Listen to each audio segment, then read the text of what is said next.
আসসালামু আলাইকুম, সবাইকে আপনার টিচিং একাডেমি থেকে স্বাগত।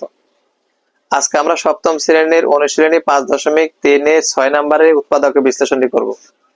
দেখো এখানে বলছে a square b square minus 49 y স্কয়ারকে উৎপাদকের বিশ্লেষণ করো।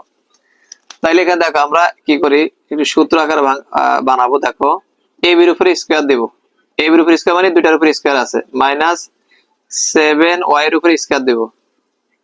কিভাবে হলো দেখো, a এর উপরে স্কয়ার মানে a স্কয়ার b স্কয়ার, 7 এর উপরে 7 y এর উপরে স্কয়ার মানে 7 7 49 y স্কয়ার। a b কে আমরা a b 7b K b ধরলে a স্কয়ার মাইনাস b স্কয়ারের সূত্র, a স্কয়ার মাইনাস b স্কয়ারের সূত্র হলো a plus b into a minus b। এই সূত্রটি আমরা জানি। a b কে আমরা a ধরলে a plus 7b K b ধরলে a plus b into a minus b, a minus 7y, এটা সূত্র। দেখো এটাকে এ ধরলাম, এটাকে বি ধরলাম, a plus b into a minus b, এটা হবে আমাদের আনসার। আশা করি বুঝতে পারছো, তুলে ফেলো।